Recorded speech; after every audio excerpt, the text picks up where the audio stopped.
The silence of deep space was broken by a weak signal that reached the human exploration ship Endeavor. Ambassador Lyris Thorne sat in the communications room, watching Dr. James Mitchell work at his station. The signal was strange, unlike anything they had heard before. "Can you clean it up?" Captain Maya Rodriguez asked as she entered the room. Her uniform was crisp, and her dark eyes showed concern.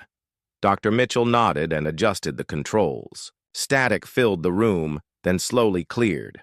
A voice emerged from the speakers, speaking in clicks and musical tones that no human had ever heard. "It's definitely alien," Mitchell said, his fingers dancing over the translation computer. "The language is complex, but I'm getting pieces of it." Ambassador Thorne leaned forward. As Earth's top diplomat, she had spent years preparing for first contact with alien life, but she never expected it to happen like this. The computer worked for several minutes, analyzing patterns and sounds. Finally, words appeared on the screen in English. Mitchell read them aloud, his voice growing more serious with each line. "To any civilization capable of war, we beg for help. The Crimson Horde has taken 6 of our 7 worlds. They kill everything that lives and eat our planets bare. We are the Valoran Confederation. We have tried to fight, but we are not warriors. Our people are dying. Our children hide in caves while monsters hunt them." Captain Rodriguez crossed her arms. "Where is this coming from?" Mitchell checked his instruments. "The edge of known space, about 40 light-years from here. The signal is very weak. They must be using the last of their power," the alien voice continued, and more words appeared on the screen. "We offer our entire technology database to any species that will help us. Our shield systems, our star maps, our medical knowledge, everything we have built over 10,000 years. Please, if there is anyone out there who fights evil, we are running out of time." Ambassador Thorne felt her heart racing. This was first contact, but not the peaceful meeting everyone had hoped for. "Can we respond?" "Yes, but it would take days for our message to reach them," Mitchell said, "and I don't think they have days."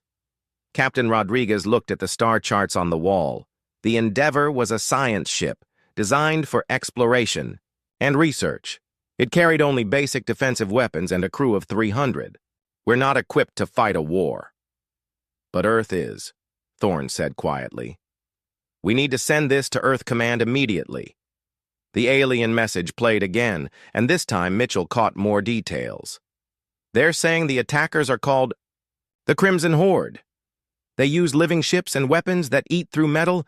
They don't just conquer worlds, they consume them completely."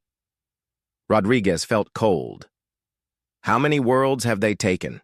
"According to this, about 40 star systems over the past 50 years. The Valorans are just their latest target." Thorne studied the translation carefully.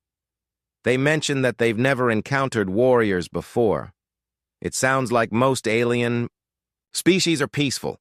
That explains why they're asking for help," Rodriguez said. "They don't know how to fight." Mitchell adjusted his equipment again. "I'm picking up more signals from that area, not from the Valorans, but from something else. The energy signatures are massive." On the main screen, data flowed as the ship's sensors analyzed the distant signals. The readings were unlike anything in their databases. Ships the size of cities moved through space, leaving trails of radiation behind them. "Those must be the Crimson Horde," Thorne whispered. "How many ships are there?" Mitchell counted the signatures. "At least 300, maybe more. And some of them are enormous. One of them is the size of our moon." Rodriguez made her decision. "Mitchell, prepare a data package with everything we've received. Include our analysis and recommendations. Thorne, draft a message to Earth Command. Tell them we have first contact, and it's not good news." As they worked, the alien transmission continued. Elder Kethvar, the last leader of the Valoran Council, spoke of his people's long history of peace. They were farmers and artists, scientists and healers. They had never built weapons or trained soldiers. When the Horde arrived, they had nothing to fight with except courage. "His people sound like they're herbivores," Mitchell noted. Plant eaters, probably evolved from prey animals. No wonder they can't fight. Thorn finished her message to Earth. I'm recommending immediate military response. The Valorans have technology we need, especially their shield systems.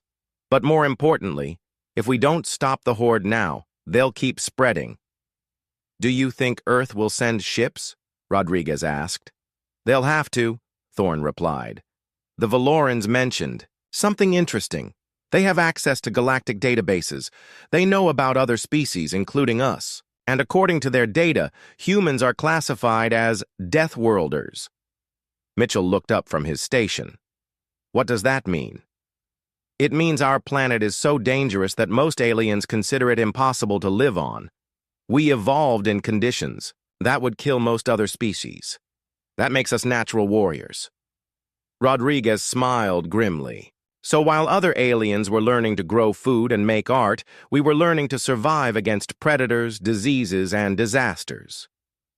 The ship's computer finished analyzing the energy signatures from the distant battle. The results were disturbing. The Crimson Horde ships were powered by some kind of biological energy, probably harvested from the worlds they conquered.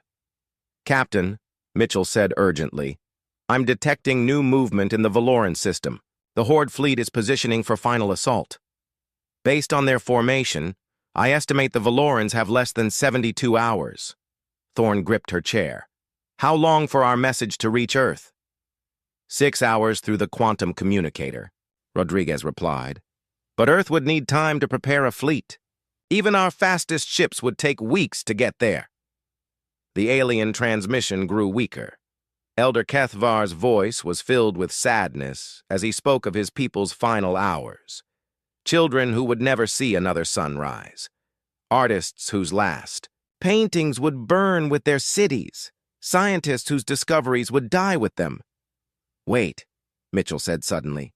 I'm picking up something else. There are other signals in that area, very faint. Other alien species sending distress calls. The computer isolated the new signals, 3 different alien languages, all sending the same basic message. Help us. Save us. The Horde is coming. My God, Thorn whispered.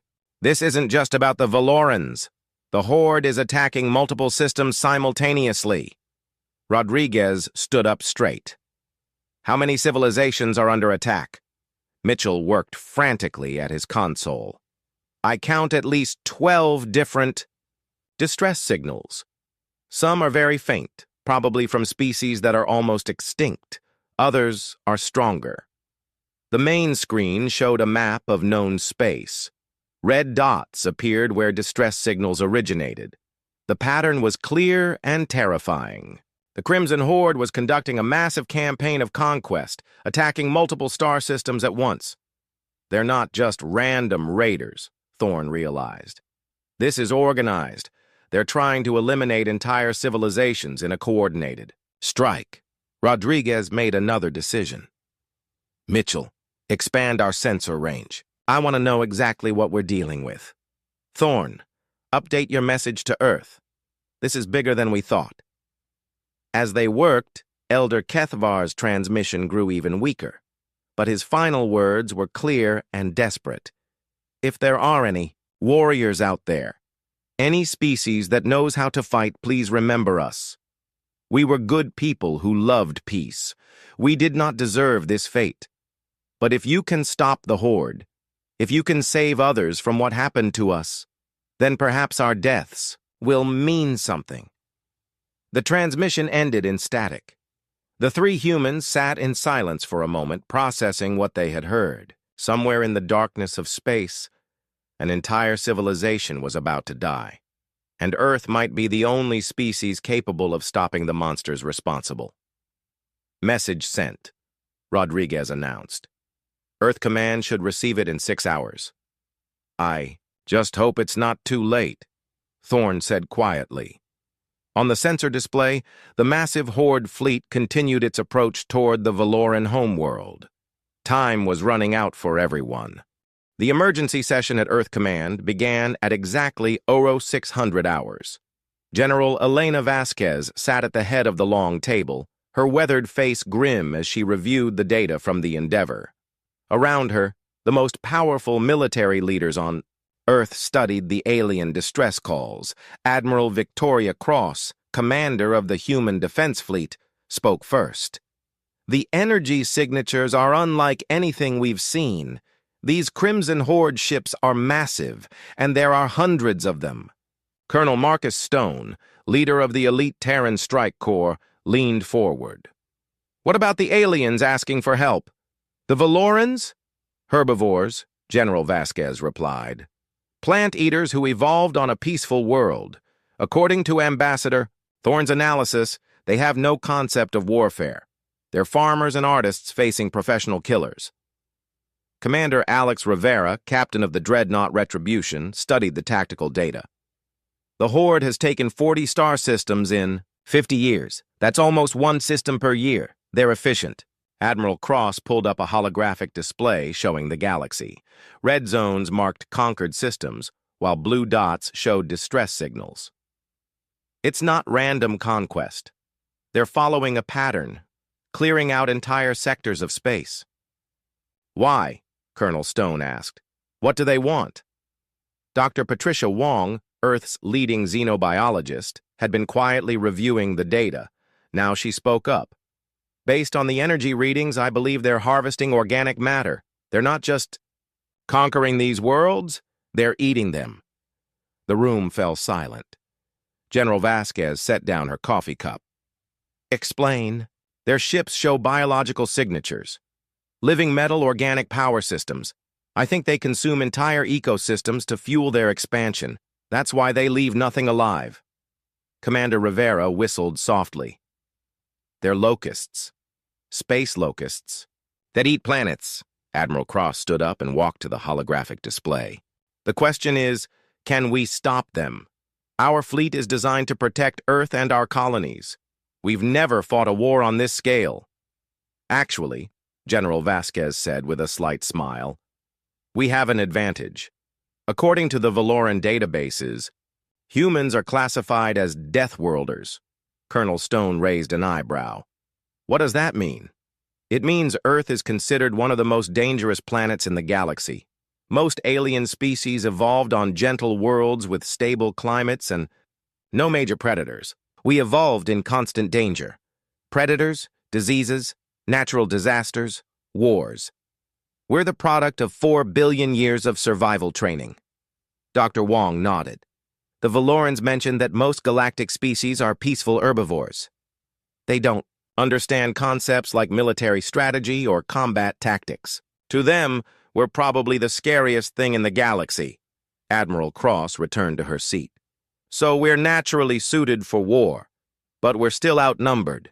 The Horde has hundreds of ships." "Then we build more ships," General Vasquez said simply. "I'm authorizing Protocol Omega." Everyone in the room knew what that meant. Protocol Omega was the largest military mobilization in human history. Every shipyard, every factory, every resource would be focused on war production. "How long do we have?" Colonel Stone asked. "The Valorans have less than 72 hours, Commander Rivera replied. "But based on the Horde's movement patterns, they'll attack other systems immediately after. We're looking at a galactic-scale extinction event." General Vasquez made her decision. "Admiral Cross, I want every available warship ready for deployment within 48 hours. Colonel Stone, prepare 50,000 Marines for extended combat operations. Rivera, the Retribution, will lead the task force." "What about the other alien species sending distress calls?" Dr. Wong asked. "We'll save as many as we can," the general replied. "But our primary mission is to stop the Horde before they spread further." Admiral Cross called up fleet deployment charts. "I can have 200 ships ready in 2 days. Destroyers, cruisers, and 5 dreadnoughts, including the Retribution. It's the largest fleet we've ever assembled." Colonel Stone studied the enemy ship data. "What about boarding actions? My Marines are trained for ship-to-ship combat." "That might not be possible," Dr. Wong warned. "If these ships are biological, they might have immune systems. Toxins, diseases, or worse. Your people would need specialized equipment. Then we'll make specialized equipment, Stone replied. We have 48 hours. Commander Rivera reviewed the tactical situation. The biggest problem is distance. Even with our fastest ships, it's weeks to reach the battle zone. The Valorans will be dead before we arrive. Not necessarily, General Vasquez said. We have 3 prototype ships using experimental jump drives. They can reach the area in days instead of weeks. Captain Torres is already preparing the Phantom for reconnaissance. The meeting continued for hours as they planned humanity's first interstellar war. Weapons were tested, supplies were loaded, and soldiers prepared for battles against an enemy unlike anything they had ever faced. In the military, labs, scientists worked around the clock to understand Horde technology. The biological ships used organic armor that could repair itself. Their weapons fired living projectiles that ate through conventional materials. Dr. Wong led a team analyzing the alien distress calls. The Valorans have advanced shield technology. If we can combine their defensive systems with our weapons, we might be able to penetrate the Horde's armor. Meanwhile, Colonel Stone put his Marines through intensive training. They practiced boarding actions against simulated biological ships. They learned to fight in environments where the walls might be alive and hostile. Admiral Cross coordinated the fleet assembly. Ships from across the solar system converged on Earth. The largest military force in human history took shape in orbit around their home planet. The media is asking questions, General Vasquez's aide reported. How do we explain the sudden mobilization? Tell them it's a training exercise, the general replied. The last thing we need is panic on Earth. But rumors spread anyway. Dock workers saw weapons being loaded. Families watched as their loved ones prepared for deployment. Something big was happening. In the communications center, technicians monitored signals from the battle zone. The Valoran. Transmissions grew weaker each hour. Other alien species had stopped broadcasting entirely. We're losing them, the technician reported to Admiral Cross. 12 species were calling for help yesterday. Now only 3 are still transmitting. How much longer do the Valorans have? She asked. Based on energy decay, maybe 18 hours. After that, silence. Admiral Cross felt the weight of command. Billions of lives depended on decisions made in the next few hours. Humanity was about to announce itself to the galaxy as either saviors or failures. Commander Rivera completed the final systems check on the Retribution. The massive dreadnought bristled with weapons designed to crack planets. Its armor was 3 feet thick in places. But would it be enough against biological ships that could heal their wounds? Captain, his communications officer reported. We're receiving a new transmission from the Valoran system. Elder Kethvar's voice filled the bridge. Weaker than before, but still clear. He spoke of watching the last sunset on his homeworld. His people had gathered in their underground shelters, singing ancient songs as death approached from the sky. If anyone receives this message, the alien leader said, know that we tried to be good. We helped other species when we could. We shared our knowledge freely. We believed that kindness would protect us. We were wrong. But perhaps you who hear this are stronger than we were. Perhaps you can do what we could not. The message ended. How long until we can jump? Rivera asked his navigator. 36 hours, Captain. The rest of the fleet will follow in waves. Rivera looked at the tactical display showing the Horde fleet. Hundreds of massive ships surrounded the Valoran system like a swarm of hungry insects. Then we'd better hope 36 hours is fast enough. In space around Earth, the greatest armada in human history prepared for war. 200 ships, 50,000 Marines, and the combined industrial might of humanity focused on a single goal, stopping the monsters that ate worlds. The Deathworld protocols were now active. Humanity was going to war. The scout ship Phantom dropped out of hyperspace at the edge of the Valoran system. Captain Torres and his crew of 30 specialists had made the journey in record time using the experimental jump drive. What they found waiting for them was worse than anyone had imagined. Jesus Christ, whispered Lieutenant Blake Morrison from the sensor station. Look at the size of those things. Through the viewports, the Crimson Horde fleet filled the darkness of space. Massive bioships that looked more like enormous insects than spacecraft.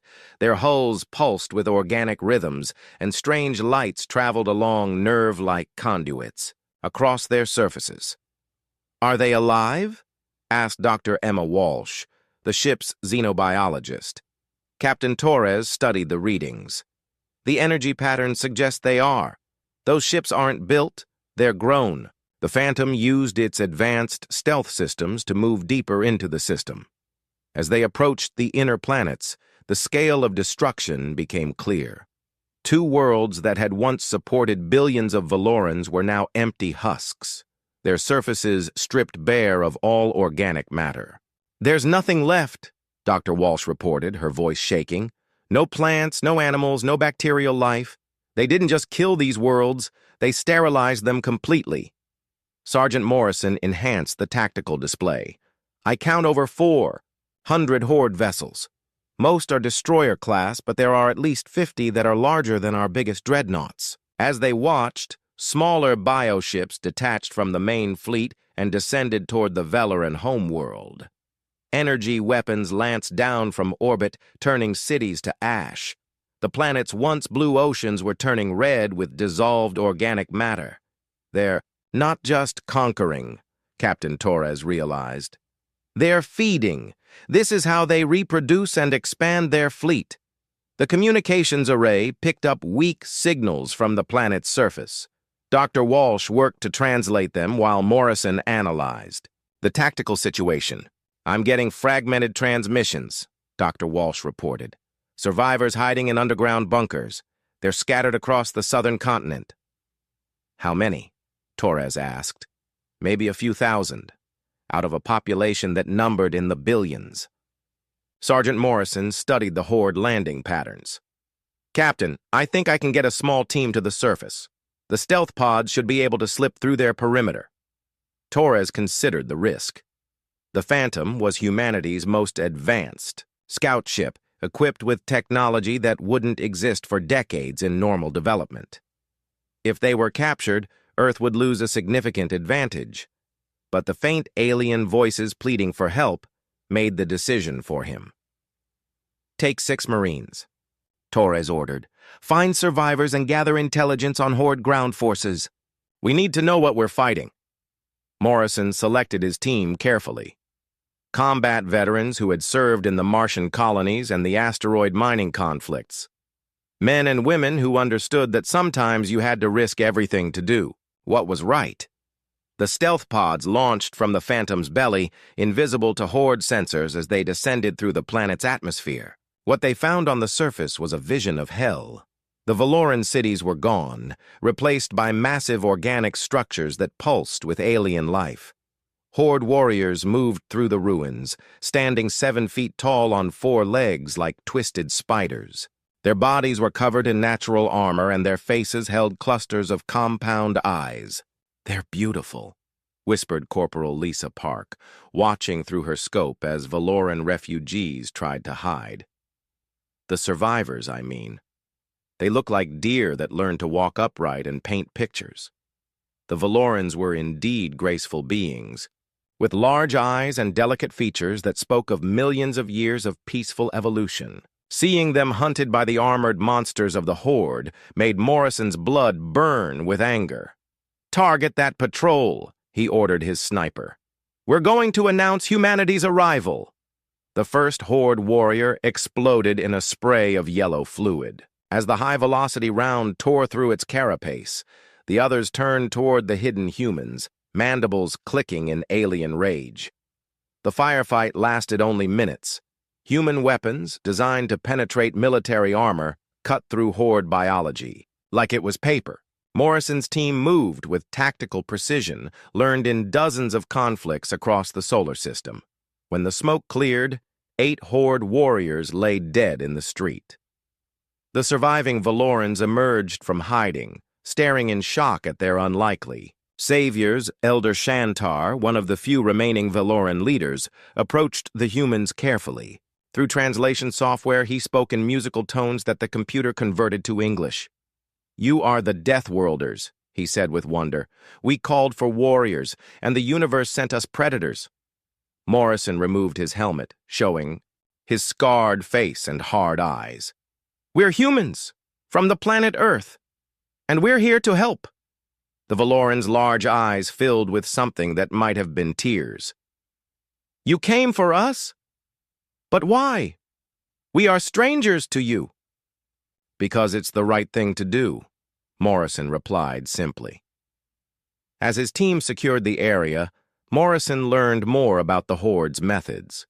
They didn't just kill their enemies, they processed them. Living beings were dissolved in biovats to feed the fleet's organic ships. The strongest specimens were preserved for genetic harvesting. "They're turning conquest into a science," Dr. Walsh reported from orbit. "Every world they take makes them stronger."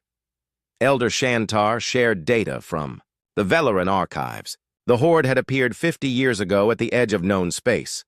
They moved from system to system with mechanical precision, always leaving nothing alive behind them. "We tried to fight," the alien leader explained. "But we are farmers and artists. We know how to grow food and create beauty. We do not know how to kill." Morrison understood. These people were like sheep trying to fight wolves. They had never evolved the killer instinct that humans carried in their genes. "That's about to change," he said. "Our fleet is coming." As the human team worked to evacuate survivors, long-range sensors detected new movement in the system.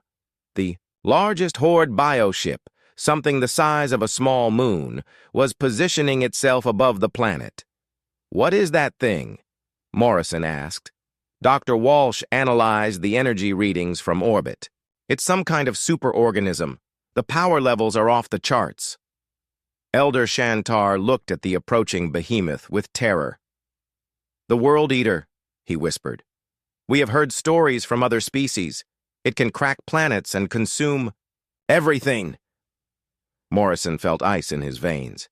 If that thing could destroy worlds, what chance did even the human fleet have against it? "How long until your ships arrive?" Elder Shantar asked. Morrison checked his chronometer. 18 hours. The Valoran leader looked at the World Eater growing larger in the sky. "We do not have 18 hours. As if to prove his point, the massive bioship began to glow. Energy built up in organic weapon systems that were larger than Earth's biggest cities. The planet's surface started to shake as gravitational fields distorted local space. "All teams, emergency extraction," Morrison ordered. "The planet is about to become uninhabitable." His Marines moved with practiced efficiency, loading Valoran survivors into the stealth pods. But there were thousands of aliens still hiding across the planet, and only room for dozens in the escape craft. Elder Shantar made the choice for them. "Take the young ones," he said. "Save our children. Let the old ones like me end with our world." Morrison grabbed the alien leader by his thin shoulders. "Nobody else dies today. We'll find a way." But as the World Eater's weapons charged to full power, he wondered if humanity's first attempt to save an alien species would end in failure. High above, Captain Torres watched the tactical situation develop with growing dread. The human fleet was still hours away, and the Horde was about to demonstrate why they had conquered 40 star systems without serious opposition. The real war was about to begin. The human fleet dropped out of hyperspace in perfect formation. 200 warships materialized at the edge of the Valoran system like an avenging angel made of steel and fire. Admiral Cross stood on the bridge of the Retribution, watching as her tactical display filled with enemy contacts. 437 Horde vessels, reported Commander Lisa Park from her position at Tactical, including that monster they call the World Eater. The massive bioship dominated the sensor display, easily the size of Earth's moon. Its surface writhed with organic weapon systems that pulsed like living hearts. Energy readings suggested it could crack planets with its main cannon. "Any word from the Phantom?" Admiral Cross asked. "Captain Torres is extracting survivors from the surface," Park replied. "Sergeant Morrison reports thousands of Valorans still alive, But the World Eater is charging weapons. Cross studied the tactical situation. The Horde fleet outnumbered them more than 2 to 1, and their ships were massive. But humans had one advantage that no other galactic species possessed. They were born for war. All ships, implement Deathworld Protocol Alpha, she ordered. Show them what 4 billion years of evolution on a murder planet can do. Across the human fleet, weapons systems came online. Plasma cannons designed to melt asteroids. Rail guns that could punch holes through battleship armor. Nuclear missiles with yields that could sterilize continents. Everything humanity had learned about killing refined into instruments of war. Pilot Jake Sullivan strapped himself into the cockpit of his fighter. Around him, 200 of Earth's best pilots prepared for the kind of battle that would make legends. They were outnumbered 10 to 1 by Horde biofighters, but they had something the aliens lacked: the desperate fury of predators protecting their pack. Remember, Sullivan broadcast to his squadron, these bastards eat civilizations for breakfast. Show them why humans are the apex predators of the galaxy. The human fighters launched in waves using tactics developed in the asteroid wars. They moved like wolves, coordinating attacks with precision that no alien mind could follow. Where Horde biofighters relied on superior numbers, humans used superior strategy. Sullivan rolled his fighter through a swarm of enemy craft, his plasma cannons carving through organic armor like a hot knife through butter. Behind him, Lieutenant Maria Santos covered his approach, her missiles finding targets with deadly accuracy. "These things are tough," Santos reported, "but they're predictable. They attack in straight lines like bugs flying toward a light." Colonel Stone's Marines prepared for their own assault. 50,000 men and women in powered armor, equipped with weapons that could penetrate any known material. They loaded into assault pods designed to pierce enemy hulls and deliver soldiers directly into the heart of enemy ships. "Listen up," Stone broadcast to his troops. "Every Horde ship you see down there has processed millions of innocent lives. Every warrior you kill has participated in genocide. Show them what happens when they threaten species under human protection." The first wave of Marines launched toward the Horde fleet like a swarm of metallic wasps. The bioships tried to defend, themselves with point defense systems, but human tactics were unlike anything in their experience. Marine pods didn't just penetrate hulls, they exploded inside enemy vessels, spreading soldiers throughout the ship's structure.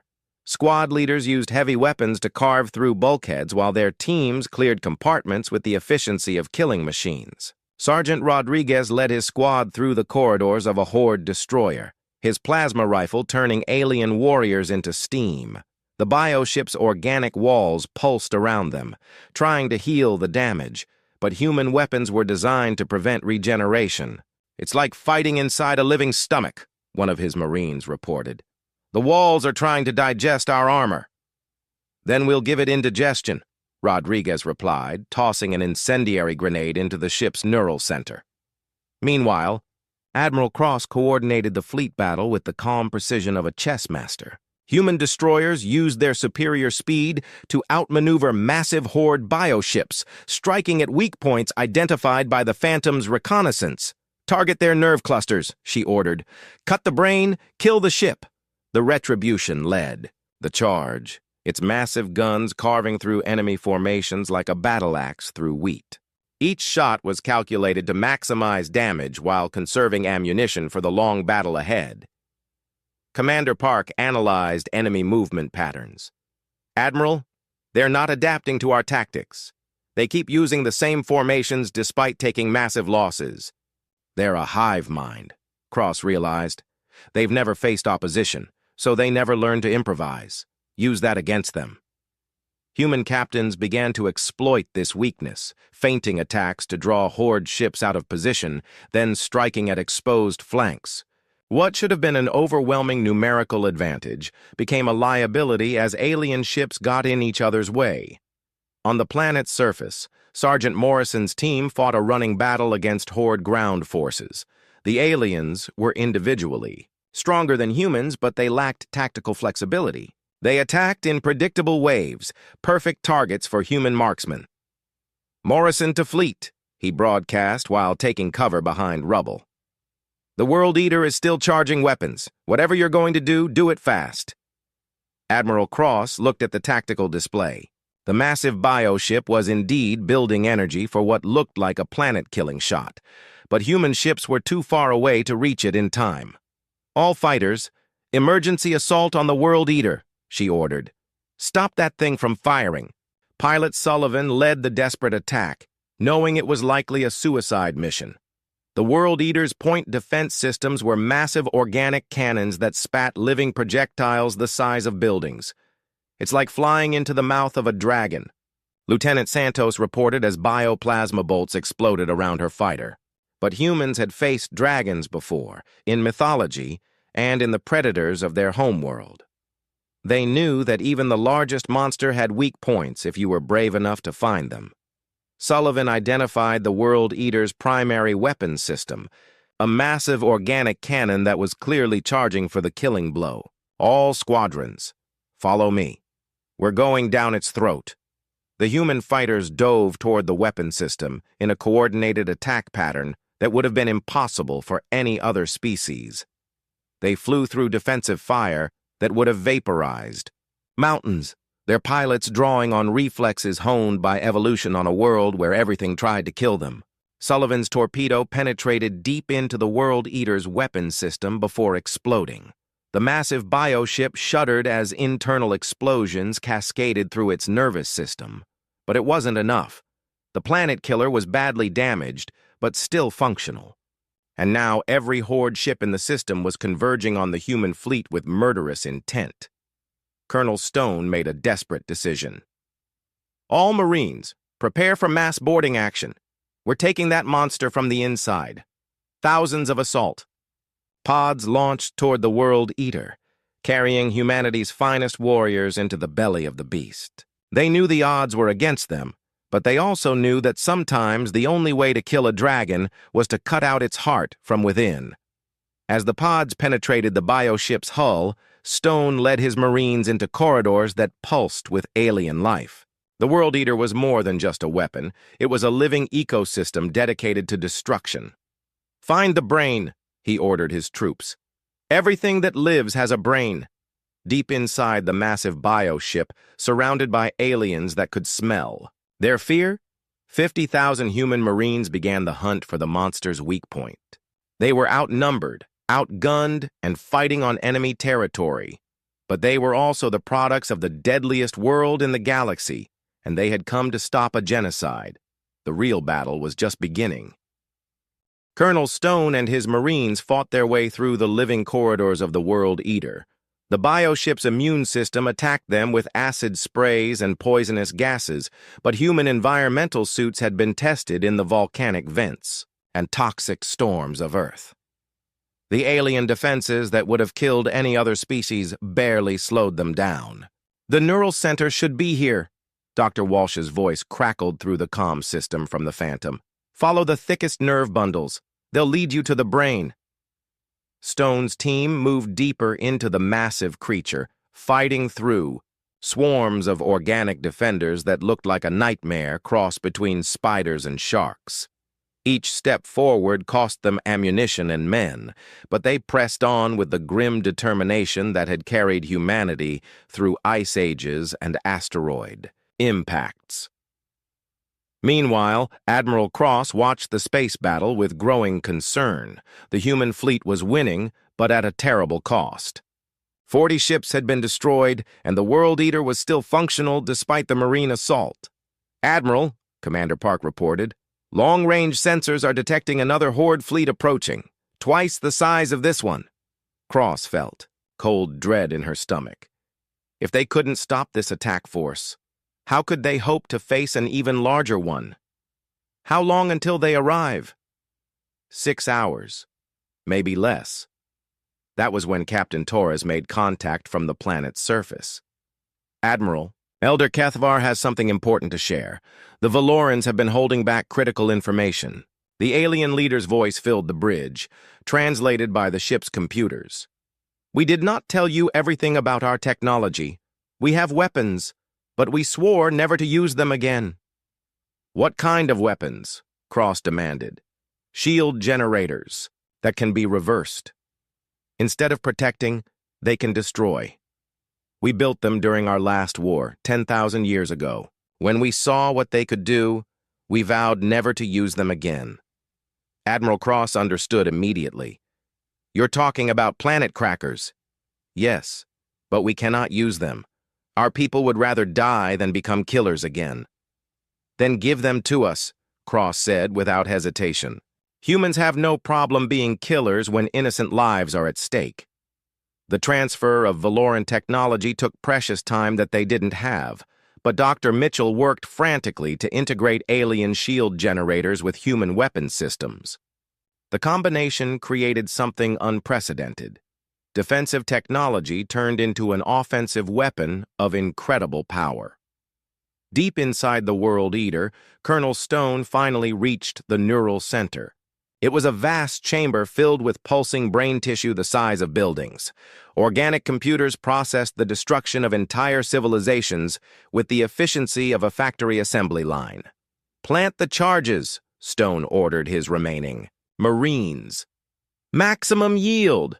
We're going to give this thing the worst headache in galactic history. But as they prepared to destroy the bioship's brain, Stone discovered something that made his blood run cold. The neural center contained thousands of preserved brains from conquered species. The Horde wasn't just eating civilizations. They were keeping the memories and knowledge of their victims as trophies. You sick bastards, he whispered, looking at brain tissue that had once belonged to artists and scientists from dozens of different worlds. The explosives detonated with enough force to crack continents. The World Eater shuddered as its neural center died, its massive body going limp in space. But the explosion also triggered a chain reaction that threatened to tear the bioship apart. All Marines, emergency extraction, Stone broadcast, as the creature's death throes shook the corridors around them. Some of his men made it to the extraction points. Others were lost in the collapsing biostructure, crushed by tons of dying alien flesh. But their sacrifice had crippled the Horde's ultimate weapon. Admiral Cross saw the World Eater go dark on her tactical display. Colonel Stone, report. Target. Neutralized, came the reply. But we've lost a lot of good people. Cross honored their sacrifice with a moment of silence, then returned to the immediate crisis. The second Horde fleet was approaching, and her damaged ships couldn't hope to stop them. That was when the modified Valoran weapons came online. All ships target the enemy fleet, Cross ordered. Fire! The combined human Valoran weapons unleashed, destruction on a scale that dwarfed anything in galactic history. Bioships that had seemed invincible moments before simply ceased to exist, torn apart by weaponized shield technology. The approaching Horde fleet saw their advanced force disappear in seconds. For the first time in their history, they encountered something that could match their power to destroy. Panic spread through their hive mind as they tried to comprehend how their victims had become predators. The alien fleet turned and fled. On the planet's surface, Sergeant Morrison helped load the last of the Valoran survivors into transport ships. Elder Kethvar stood beside him, watching human soldiers work to save his people with an efficiency that brought tears to his large eyes. Why? The alien leader asked. Why did you risk everything for strangers? Morrison thought about it for a moment. Because that's what humans do. We protect those who can't protect themselves. It's what makes us who we are. 3 months later, Ambassador Thorne stood in the Great Hall of the new Valoran capital. The surviving aliens had rebuilt their civilization with human help, creating cities that blended their artistic vision with human defensive practicality. Elder Kethvar addressed the assembled crowd, which included representatives from 12 other alien species that humans had saved from Horde attacks. Today we establish the Galactic Defense Alliance, he announced, with humanity as our protectors and the Valoran Confederation as their partners in peace. The treaty signing was broadcast across known space. For the first time in galactic history, Peaceful species had access to military protection from the Deathworlders of Earth. Captain Rodriguez, now promoted to Admiral, commanded a joint human-alien fleet that patrolled the borders of civilized space. The Crimson Horde still existed, but they had learned to avoid any system where human ships might be present. Dr. Mitchell established the first xenological university, where alien scientists shared their knowledge with human researchers. The combination of alien wisdom and human innovation led to technological advances that benefited everyone. But it was Colonel Stone who received the greatest honor. On a hill overlooking the rebuilt Velaran capital, a monument was erected to the 3,000 humans who had died saving 400 million alien lives. Stone stood before the memorial, reading the inscription written in both human and alien languages. When darkness threatened the innocent, humanity answered the call. This is our burden. This is our honor. Elder Kethvar approached him, moving with the graceful steps of his species. Do you ever regret it? The cost was so high. Stone looked at the names carved in stone, men and women who had given everything to save strangers from across the galaxy.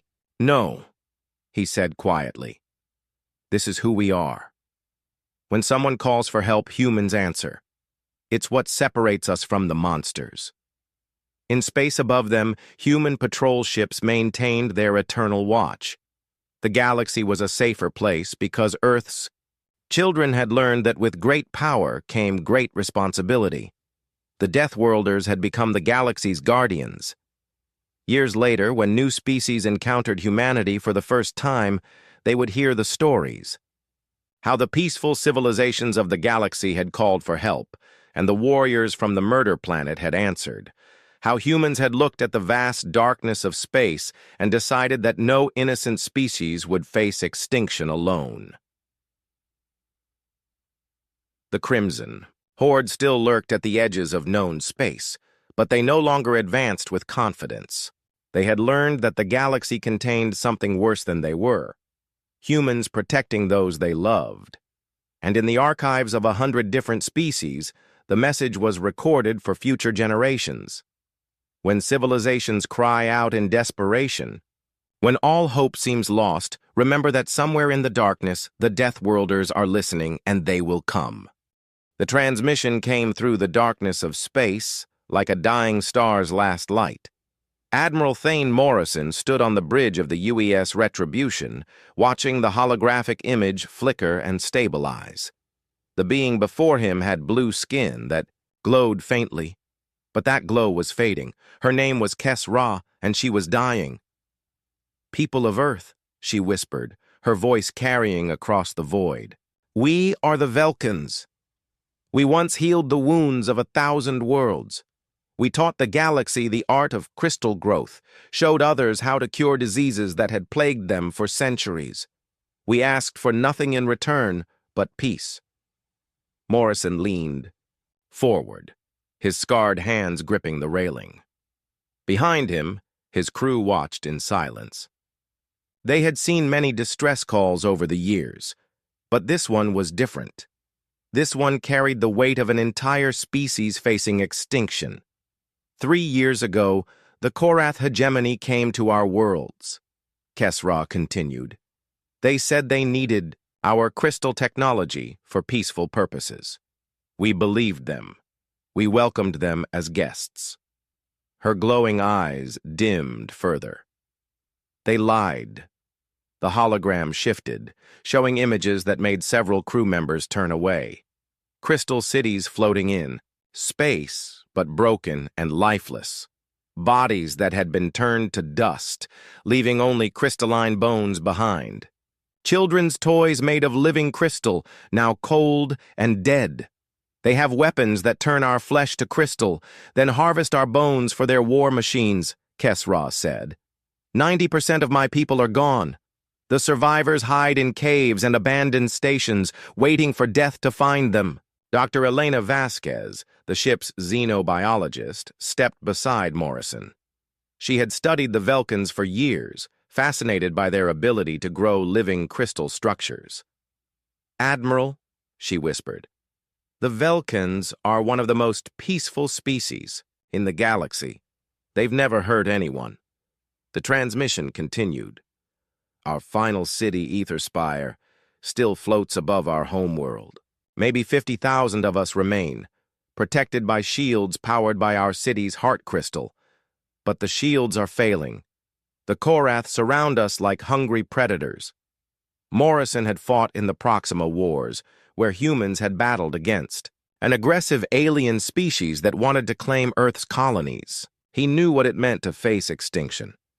But the Velkans had no weapons, no warships, no armies. They were healers and artists, not warriors. We do not ask for victory, Kesra said, her voice growing weaker. We know we cannot win against such cruelty. We ask only for time. Time to remember our children's names one more time before the darkness takes us. Time to sing the old songs that kept our culture alive for 10,000 years. Time to forgive our enemies, as our ancestors taught us. The hologram began to fade. We have heard stories of the humans, the ones others call Deathworlders. They say you fight not just for yourselves, but for others who cannot fight. They say you have something the galaxy has forgotten how to have. Hope. Morrison felt something twist in his chest. He had seen too much death, lost too many good people in pointless wars. But this was different. This was genocide, pure and simple. If anyone receives this message, Kesra whispered, please know that the Velkans lived. We loved. We healed what was broken. We tried to make the universe a better place. Remember us kindly. The transmission ended, leaving the bridge in heavy silence. Morrison stared at the empty space where the hologram had been. Around him, his crew waited for orders. These were hard men and women, veterans of a dozen conflicts, but he could see the effect Kesra's words had on them. Sir, came a voice from the communication station. We're receiving new orders from Fleet Command. Morrison turned to face Lieutenant Brooks, a young officer with barely 2 years of service. What are our orders? We're to proceed immediately to the Velkan system, maximum speed. The entire Third Fleet is being mobilized. Brooks paused, checking his screen again. Sir, they're asking us to reach the Velkans in 6 days. That's impossible. The fastest route takes 3 weeks. Dr. Vasquez looked up from her tablet. Admiral, I've been calculating the Korath timeline. Based on the transmission's timestamp and what we know of their tactics, the final assault on Aetherspire will begin in less than 48 hours. The weight of it hit Morrison like a physical blow. 50,000 innocent people, the last of their kind, about to be murdered while he was weeks away. He thought of his own daughter back on Earth, safe in her school, learning about art and music and all the beautiful things the Velkans had given the galaxy. Navigation, he called out. Plot a course through the Korath-controlled sectors. We're going direct. Sir, that's suicide, his first officer, Commander Price, said. Those sectors are crawling with Korath patrols. They'll tear us apart before we get halfway there. Morrison turned to face his crew. These people had followed him through hell and back. They trusted him to make the right choices, to bring them home alive. But sometimes the right choice meant risking everything. The Velkans saved my sister's life 15 years ago, he said quietly. She had crystal cancer, spreading through her bones. Earth's doctors said she had weeks to live. A Velkan healer named something I can't pronounce spent 3 months growing new crystal bone to replace what the cancer had destroyed. She's alive today because a being she had never met chose to help her. He looked around the bridge, meeting each person's eyes. The Velkans have never asked for anything in return for all the healing they've done. Now they're asking for time. 6 days to reach them, 48 hours before they die. We're going to give them those 6 days. All hands, this is the Admiral, Morrison announced over the ship's communication system. We have new orders. We're going to save some people who can't save themselves. It won't be easy, and it won't be safe. Anyone who wants to transfer off this ship has 5 minutes to pack. He waited. 5 minutes passed. No one left their stations. "Engineering," Morrison called. "I need everything you can give me. Burn out the engines if you have to, but get us there in 6 days." "Aye, sir," came the response from Chief Engineer Martinez. "We'll make it or die trying." The Retribution's massive engines roared to life, pushing the ship faster than it had ever gone. Around them, the rest of the Third Fleet formed up, 37 ships carrying 15,000 humans into Korath space. As they entered hyperspace, the sensors detected something unexpected. Long-range scanners showed other ships following them through the swirling energy of hyperspace. Unknown vessels, keeping pace with the human fleet but staying just out of detailed sensor range. "Admiral," Lieutenant Brooks called out, "we're not alone out here." Morrison studied the sensor readings. The ships didn't match any known human or Korath designs. Someone else was heading toward the Vulcan system, and their intentions were unknown. "Keep monitoring them," Morrison ordered, "and send a message to all ships, battle stations. We don't know who's following us, but we're not taking any chances."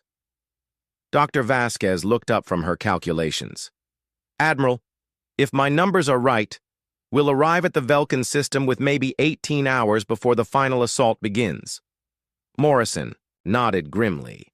18 hours to save 50,000 people from an enemy that had already murdered billions. The odds were impossible, but humans had never been good at accepting impossible odds. The ship raced through hyperspace toward a battle that would determine whether mercy still existed in a cruel galaxy. Captain Rex Hawthorne crouched in the shadows of his stealth ship, the UES Phantom Blade, watching the unknown vessels through his advanced scanners. They had been following the human fleet for 2 days now, staying just out of clear sensor range. "Like ghosts in hyperspace. Sir," whispered his sensor operator, "I'm getting partial readings on those ships. The designs are unlike anything in our database." Hawthorne nodded, his weathered face grim in the blue glow of the instrument panels. He had commanded stealth operations for 12 years, and his gut told him these weren't enemies. Something about their formation, the way they matched the human fleet's speed without trying to close in, suggested they wanted something. 3 hours later, his suspicions proved correct. The unknown ships dropped out of hyperspace first, waiting for the human fleet to arrive. As the Third Fleet emerged from the swirling energy, Hawthorne found himself staring at the strangest gathering he had ever seen. The first ship looked like it was made of living metal, constantly shifting and flowing. The second appeared to be constructed from gas and energy, barely solid enough to hold together. The third was angular and aggressive, covered in weapon ports and armor plating. Admiral Morrison's voice crackled over the communications channel. "Unknown vessels. This is Admiral Morrison of the Earth Defense Force. State your intentions." The response came from 3 different voices at once, transmitted on different frequencies but somehow harmonized. The first voice was mechanical, like metal grinding against metal.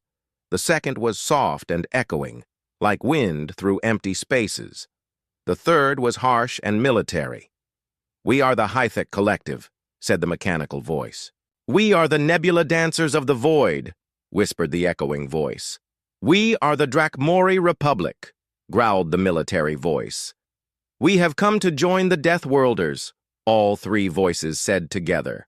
Dr. Vasquez exchanged glances with Admiral Morrison on the bridge of the Retribution. Deathworlders was what some alien species called humans, a reference to Earth's dangerous environment that had produced such resilient people. "Join us for what purpose?" Morrison asked. The Hythek spoke first. "The Korath destroyed our factory world 6 years ago. Our people were turned into components for their machines.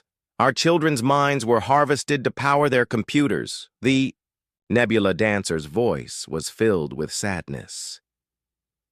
"They captured our gas clouds and compressed them into fuel for their ships. Millions of our kind, compressed until we could no longer exist in our natural state." The Drakmori's voice carried pure rage. "They came to our military stations offering trade agreements.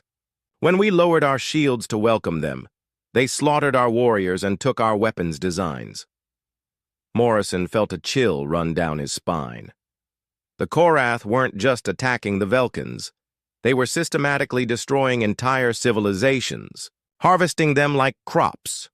"We have followed your communications," the three voices continued. "We know you go to save the crystal healers. We wish to help, not for revenge, though we desire it. But because we have learned something important, the Korath cannot be reasoned with. They can only be stopped. Admiral Morrison made a decision that would change the course of galactic history. All vessels, this is Admiral Morrison. We accept your offer of alliance, but understand, we're not going there to conquer or claim territory. We're going there to save innocent lives." "That is why we follow you," the Hithic said. "Only the Deathworlders fight for strangers." Meanwhile, Captain Hawthorne received new orders. "Phantom Blade, this is Morrison. I need you to scout ahead. Get me intelligence on what we're facing." Hawthorne's stealth ship slipped away from the main fleet, using its advanced cloaking systems to approach the Velkan system undetected. What he found there made him curse in 3 different languages. The Korath siege fleet was massive, but that wasn't the worst part. At the center of the fleet sat something that defied imagination, a space station the size of a small moon, covered in organic-looking structures that pulsed with sickly light. "Admiral," Hawthorne reported back, "you need to see this." The images he transmitted showed the true horror of the Korath operation. The massive station wasn't just a weapons platform. It was a mobile harvesting facility, equipped with machines designed to process entire species into biological components. But Dr. Vasquez noticed something else in the sensor readings. "Admiral, I'm detecting human life signs aboard that station." Morrison's blood ran cold. "How many? At least 300, maybe more." The implications hit everyone on the bridge at the same time. The Korath had been capturing humans from isolated colonies, probably studying them to understand what made Deathworlders so dangerous in combat. On the besieged city of Etherspire, a young Velkan named Nyx pressed her small hands against the crystal walls of the city's heart chamber. She was only 14, but her people aged slowly, and her crystal manipulation abilities were stronger than any adult Velkan had seen in generations. The city around her was dying. The Korath had been pounding the shields with their weapons for weeks, and the power crystals were beginning to crack under the strain. Worse, Korath boarding parties had managed to breach the outer sections, and the sound of weapons fire echoed through the crystal corridors. "Nyx," called Elder Morven, one of the few adult Velkans still alive. "You must stay away from the heart chamber. If the Korath reach it, they will try to corrupt it." But Nyx couldn't stay away. The city's crystal matrix was calling to her, showing her things she didn't understand. Images of other worlds, other species, all crying out in pain as the Korath harvested them. The crystals remembered everything, and they were showing her the true scope of the Korath's crimes. "I can feel them," she whispered, tears streaming down her glowing face. "All the people they killed. The crystals remember their screams." Human Marine Sergeant Maya Okafor led her squad through the outer corridors of Etherspire, fighting a running battle with Korath boarding parties.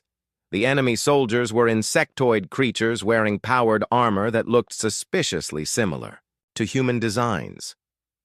"They've been studying us," she told her squad over the radio. "That armor is based on our Mark 7 combat suits."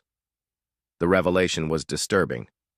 It meant the Korath had been preparing for war with humanity long before the Velkans sent their distress call. The 300 humans on the harvesting station had probably been test subjects, dissected and studied to find weaknesses in human combat techniques. Maya's enhanced cybernetic systems gave her an edge in the close-quarters fighting, but even she could see they were outnumbered. "All units, this is Okafor. We're holding the inner perimeter, but barely. These bugs know our tactics too well."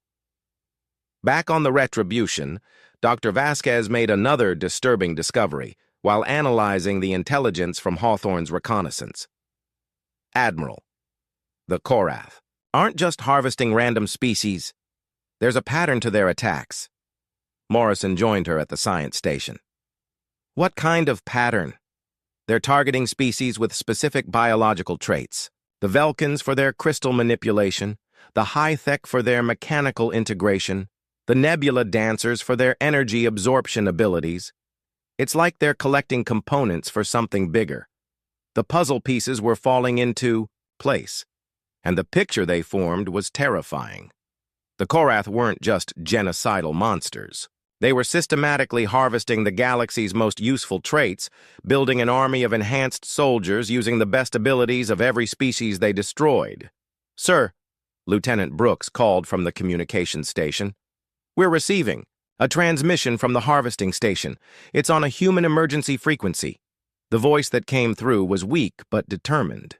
"This is Dr. James Mitchell, formerly of the UES Endeavor. I'm being held aboard a Korath bio-research facility. They've been forcing captured humans to help design weapons specifically to counter our military advantages." Morrison's jaw clenched. "Doctor, can you tell us your situation?" "There are maybe 200 of us still alive. They've been using us to test anti-human tactics. Admiral, they know about our boarding protocols, our close combat techniques, even our psychological profiles. They're ready for you." The transmission crackled with interference. "But I've been working on something. A virus in their bioweapon systems. If I can activate it, their organic ships will turn against them. But I need time, and I need to survive long enough to upload it to their main network." Morrison looked around his bridge, seeing the grim determination in his crew's faces. They were facing an enemy that had been preparing specifically to fight humans, with captured humans forced to help design their own species' destruction. "Dr. Mitchell will get you that time. Hold on." As the combined fleet approached the Velkan system, long-range sensors detected movement around the harvesting station. Massive Korath reinforcements were arriving through a hidden jump gate, doubling the size of the enemy fleet. Admiral Morrison faced the hardest decision of his military career. His fleet was outnumbered 3-1 by an enemy that knew their tactics and had weapons designed specifically to kill humans. The smart move would be to retreat, report back to Earth, and return with a larger force. But on Etherspire, 50,000 innocent people were running out of time. On the harvesting station, 200 humans were being tortured and experimented on. The combined fleet dropped out of hyperspace at the edge of the Velkan system like avenging angels falling from heaven. Admiral Morrison stared at the tactical display, counting enemy ships and calculating impossible odds. The Korath had been busy since Captain Hawthorne's reconnaissance mission. Their fleet now numbered over 200 vessels, ranging from small interceptors to massive dreadnoughts that dwarfed even the largest human battleships. "Sir," Commander Price reported from his station, "enemy fleet is moving to intercept. They're forming a battle line between us and Etherspire." Morrison nodded grimly. The Korath weren't going to let them reach the Velkan survivors without a fight. But that wasn't his biggest concern. The massive harvesting station hung in space, like a mechanical moon, bristling with weapons and crawling with smaller ships. Somewhere inside that nightmare, Dr. James Mitchell and 200 other humans were counting on rescue. "Split the fleet," Morrison ordered. "Price, take Battle Group Alpha and engage the main Korath fleet. Keep them busy while we rescue our people." "Sir, that's suicide," Price protested. "My group will be outnumbered 5-1. Morrison clasped his first officer's shoulder. "I know what I'm asking of you, Tom. But those people on the station have been tortured and experimented on for months. We're not leaving without them." Commander Lisa Park, piloting one of the new experimental fighters, listened to the orders with a mixture of fear and determination. Her ship was fast and heavily armed, but it was also untested in real combat. Around her, the pilots of the 77th Fighter Wing prepared for the most desperate mission of their lives. "All right, people," she announced over the wing's communication channel. "We're escorting the rescue shuttles to that harvesting station. It's going to be heavily defended, and the Korath know we're coming. Stay close, watch each other's backs, and remember what we're fighting for." On the harvesting station, Dr. Mitchell worked frantically at a computer terminal, his hands shaking from exhaustion and fear. The Korath had kept him alive because his knowledge of human biology was useful to their research, but he knew that usefulness wouldn't last forever. Around him, other captured humans lay strapped to examination tables, their bodies marked with surgical scars where the Korath had removed tissue samples. Some were unconscious, mercifully unaware of their situation. Others stared at the ceiling with empty eyes, their minds broken by months of torture. "Come on," Mitchell whispered to himself, uploading lines of code into the station's bioweapon network. Just a few more minutes. The virus he had created was elegant in its simplicity. The Korath used organic computers grown from harvested brain tissue to control their ships and weapons. His virus would corrupt the neural pathways, causing the organic systems to reject their Korath controllers and shut down. But it needed time to spread through the network, and he could hear the sounds of battle growing closer. Human weapons fire echoed through the station's corridors as Colonel David Kane's Special Forces teams fought their way toward the prison sections. Kane himself moved through the station's twisted passages like death incarnate, his powered armor scarred from a dozen battles. Behind him, his team of 20 elite soldiers carved a path through Korath defenders with ruthless efficiency. "These bugs designed this place to be a maze," Kane muttered into his helmet microphone. "They're trying to slow us down." His point. Man, Sergeant Riley, checked his scanner. "Sir, I'm reading massive biosignatures ahead. Looks like we found their main processing center. What they found when they breached the next door would haunt them for the rest of their lives. Thousands of beings from dozens of species hung in crystalline tanks, being slowly dissolved and processed into biological components. Some were still alive, their eyes following the human soldiers with desperate hope." "Dear God," whispered Corporal Jackson, the team's youngest member. "How many are there?" Kane's jaw clenched inside his helmet. "All of them. Every species the Korath have harvested is in here." He keyed his radio. "Admiral Morrison, we've found the main processing center. Sir, there are thousands of beings here still alive." Morrison's voice crackled back through the static of battle. "Can you get them out?" Kane looked at the massive facility, the countless tanks, the complex machinery keeping the prisoners alive but trapped. "Not in time, sir. The evacuation would take days, and we have minutes." Meanwhile, on Etherspire, young Nix felt the city's crystal matrix calling to her with increasing urgency. The Velkin city was more than just buildings and streets. It was a living organism of sorts, its crystal structures grown and shaped by generations of Velkin crystal singers. "The city is in pain," she told Elder Morven, pressing her hands against a wall that pulsed with fading light. "It knows the Korath are coming. It wants to fight, but it doesn't know how." Morven looked at the girl with concern. Nix's abilities had been growing stronger since the siege began, but using them was dangerous. The city's crystal matrix contained the stored memories and consciousness of thousands of dead Velkins, and connecting with it too deeply could trap a living mind forever. "Child, you must be careful.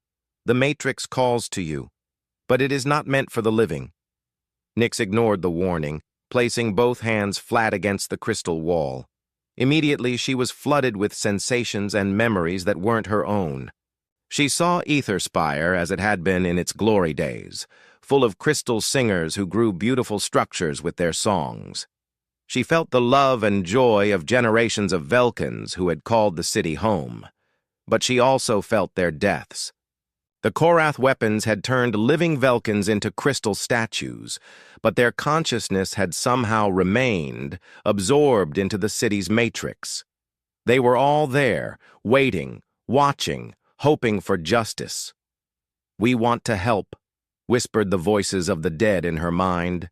"We want to fight, Sergeant Maya Okafor and her Marines held the inner perimeter around the city's heart chamber, fighting desperately against Korath boarding parties that seemed to know exactly where to attack.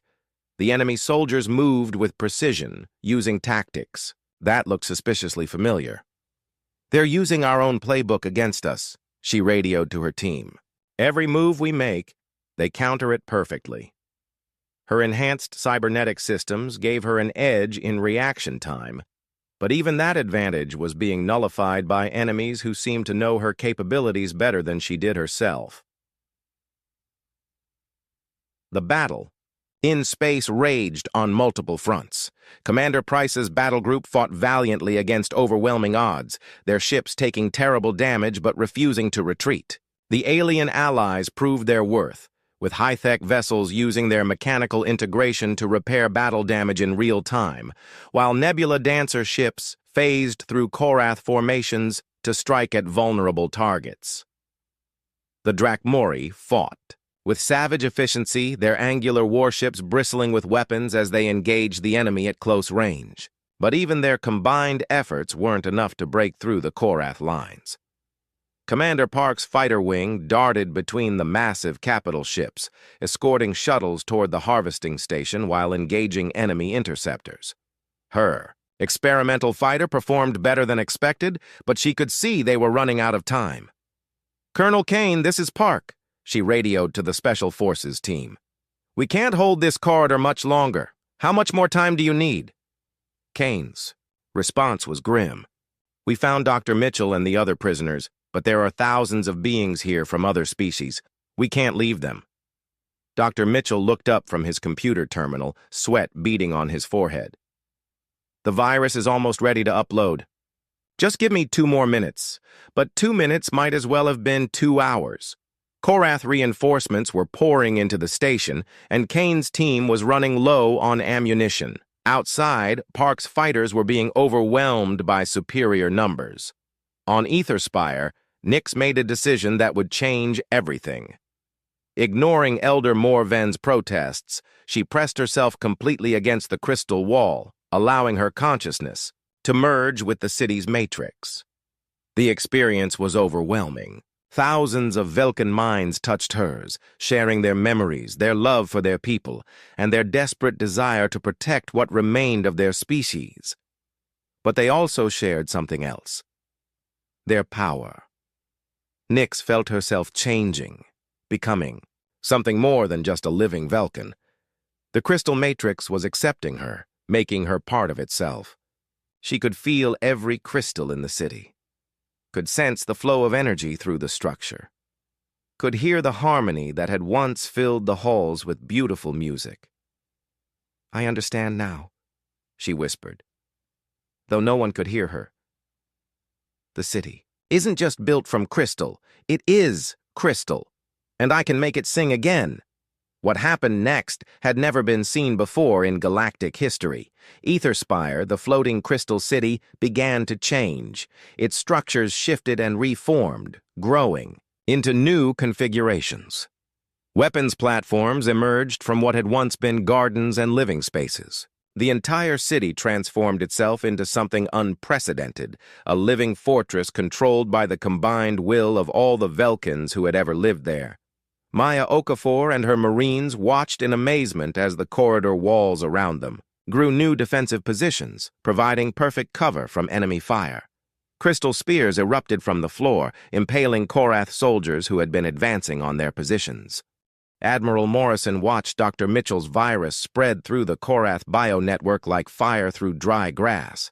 Across the enemy fleet, organic computers began shutting down, causing ships to drift powerless in space. But the victory was temporary. The Korath had backup systems, and they were adapting faster than anyone had expected. "Sir," Commander Price reported from his battle group, "the enemy ships are coming back online." "Whatever that virus did, they're finding ways around it." Morrison nodded grimly. He had expected as much. The Korath hadn't conquered half the galaxy by being easy to defeat. But the virus had given them something more valuable than a permanent advantage. It had given them time. "All ships, this is Admiral Morrison. he announced over the fleet communications. Initiate Terran Protocol 7. The response from his officers was immediate and horrified. Sir, that's a suicide mission, Commander Price protested over the radio. No, Morrison replied calmly. It's a rescue mission. The difference is we're willing to die for it.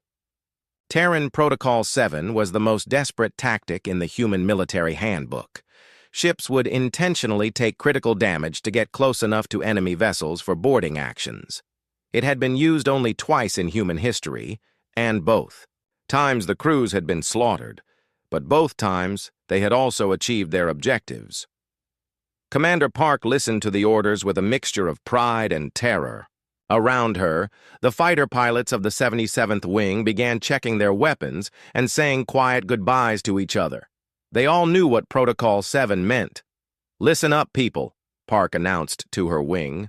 We're going to escort our boarding, shuttles right down the throats of those Korath ships. It's going to be ugly, and some of us aren't coming home. But there are 200 humans on that harvesting station who are counting on us. The UES Retribution led the charge, its massive bulk accelerating toward the center of the Korath formation. Weapons fire lit up space around the ship as enemy vessels tried to stop the human advance. The Retribution's shields flared and failed under the assault, but Morrison kept the ship moving forward. Hull breach on decks 7 and 8 came, the damage report. We're losing atmosphere in sections 12 through 15. Keep us moving, Morrison ordered. All power to forward thrust. Behind him, other human ships followed the same desperate course. The UES Thunderbolt lost its main engines but kept flying on maneuvering thrusters alone. The UES Defiant's hull cracked open like an egg, but its crew kept fighting from emergency stations. The alien allies watched in amazement as the human fleet essentially committed suicide to reach their objectives. The Hythic had seen many battles in their mechanical existence, but they had never witnessed such deliberate self-sacrifice. The Deathworlders are insane, transmitted the Hythic collective mind. They destroy their own ships to reach their enemies. Not insane, replied Torvax, the Drakmori warrior poet who had lost his entire family to the Korath. Determined. They would rather die saving strangers than live knowing they could have helped. On the harvesting station, Colonel Kane and his Special Forces team moved through corridors filled with freed prisoners. Dr. Mitchell had managed to open most of the holding cells before the Korath cut power to his section, and now hundreds of beings from dozens of species were stumbling through the station's passages. Tech specialist Ryan Cross worked at an access panel, trying to restore life support to the evacuated sections. Sir, I can get environmental controls back online, but it's going to take time. These organic systems are fighting me every step of the way. Kane checked his ammunition counter and cursed quietly. They were running low on everything except determination. How much time? Maybe 10 minutes if I can bypass the main network. 10 minutes might as well have been 10 hours. Korath security forces were converging on their position, and Kane could hear the distinctive humming of their crystal weapons charging up. Those weapons would turn human flesh to stone in seconds, and there was no defense against them except not getting hit. All right, people, Kane announced to his team. We're going to hold this position while Cross gets life support restored. Remember your training. The Korath flagship hung in space like a wounded predator, its biomechanical systems failing one by one as harvested components throughout the ship remembered their origins. But High Harvester Krex Nul was far from defeated. In the depths of his vessel, something ancient and terrible began to stir. Admiral Morrison watched his tactical display as the enemy fleet continued to tear itself apart, but his experienced eye caught something the others missed. The flagship's energy readings were spiking, not falling. Whatever was happening inside that ship, it wasn't surrender. Sir, Dr. Vasquez called from her station, I'm detecting massive bioenergy fluctuations from the Korath flagship. Something's building up in there, and it's big. The answer came in a transmission that made Morrison's blood run cold. The voice was different from Krex Nul's, older and infinitely more dangerous. It spoke in a language that predated most Galactic. Civilizations, but the ship's computers translated it automatically. I am Supreme Harvester Null Prime, first of the Korath, consumer of the void between stars. You insects think your small rebellion matters? I have devoured entire galaxies. Your deaths will be just another meal. Captain Boris Petrov, commanding the heavy assault ship UES Thunder of Earth, was the closest to the flagship when it began to change. The ship's organic hull started peeling away like molting skin, revealing something underneath that defied description. It was part machine, part creature, and part something else entirely. "Admiral," Petrov reported, his voice tight with controlled fear. "That thing isn't just a ship. It's alive. And it's old. Really old." What emerged from the flagship's hull was a being that had existed since before most stars were born. Null Prime was the original Korath, the one who had started their species' journey from simple scavengers to galactic harvesters. It had survived by consuming the life force of entire worlds, growing stronger with each conquest. The entity spoke again, and this time its voice carried across subspace frequencies that made every living being in the system feel a primal terror. "Your crystal singers think death has set them free? I will show you what true death means. I will consume not just your bodies, but your souls, your memories, your very essence. Nothing will remain." On Etherspire, Nyx felt the ancient evil's presence like a cold wind through her crystalline consciousness. The collective voices of the dead Velkans grew agitated, their harmonious song becoming discordant with fear. "It's him," whispered the voice of an ancient Velkan elder who had died centuries ago. "The first evil, the one who taught the Korath to harvest rather than hunt. We remember him from the old stories." Nyx, now more crystal matrix than living girl, felt her connection to the city wavering under Null Prime's influence. The entity was older than the Velkan civilization, older than their mastery of crystal technology. It fed on consciousness itself, and it was hungry. "I won't let you have them," she said, her voice carrying the determination of every Velkan who had ever lived. "Not my people, not the humans who came to save us, not anyone." Ambassador Rachel Torres, aboard one of the diplomatic vessels that had accompanied the fleet, found herself in an unprecedented situation. She had been sent to establish first contact with any survivors, but now she was witnessing something that challenged every assumption about life and death in the universe.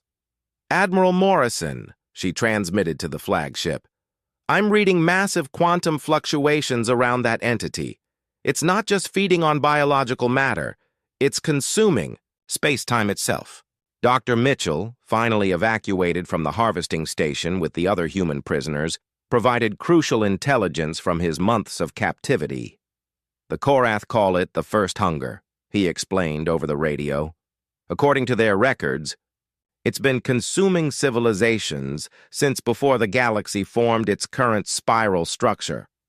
Null Prime began to expand, its form stretching across space like a living shadow. Where it touched Korath ships, they were absorbed into its mass, their crews screaming as their consciousness was consumed. But it wasn't satisfied with just Korath vessels. It began reaching toward the human fleet with tendrils of dark energy. Captain Petrov made a decision that would be remembered as long as humans existed. "All hands, this is the captain. Prepare for ramming speed.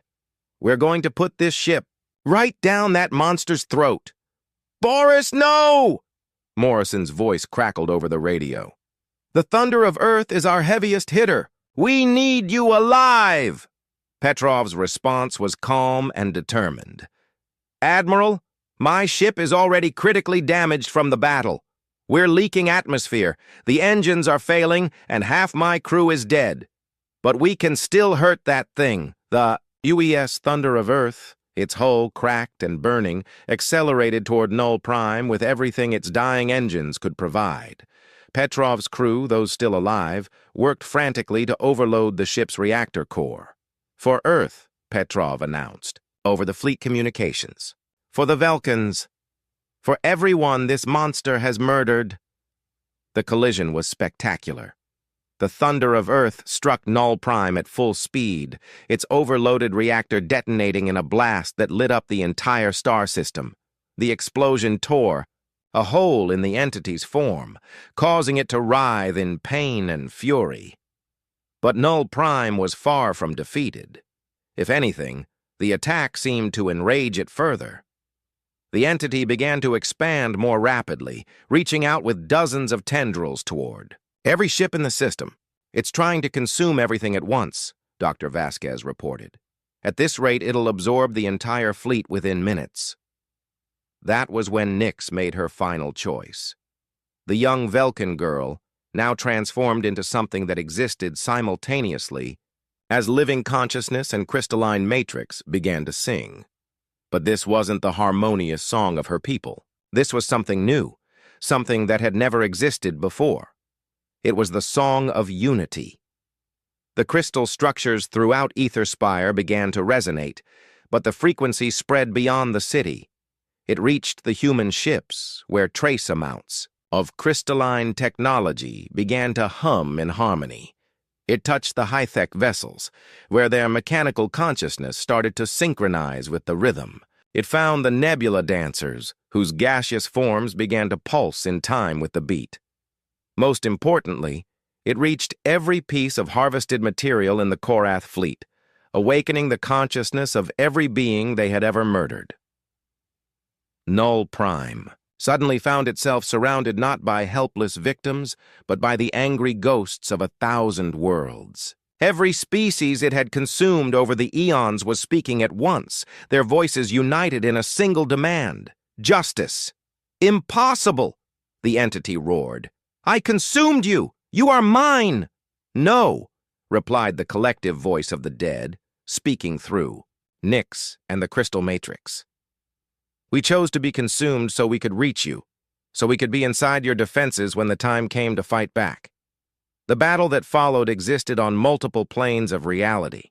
Null Prime fought with the accumulated power of eons of consumption, but it faced something it had never encountered before: willingly sacrificed lives united in common purpose. Admiral Morrison watched in awe as beings who had been dead for centuries manifested as energy patterns around Null Prime, each one striking at the entity with everything they had left. The ancient evil began to shrink, its stolen power being reclaimed by its rightful owners. But the cost was becoming apparent. Nyx, the focal point for all this spiritual energy, was burning out like a dying star.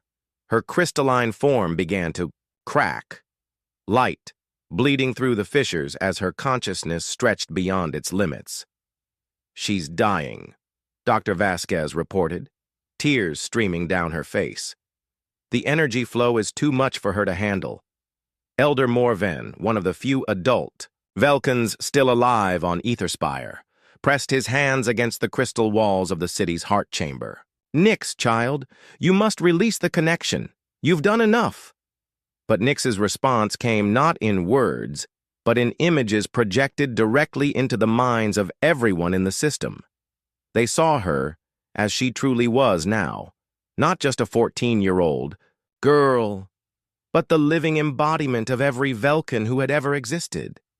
She was their legacy, their hope, their final gift to the galaxy. I'm not dying, her voice whispered through the crystal matrix. I'm becoming something new, something that will make sure this never happens again.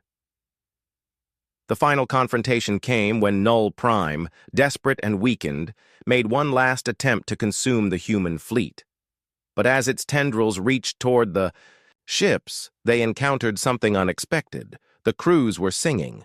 It had started with the Velkins, spread to the other alien allies, and finally reached the humans.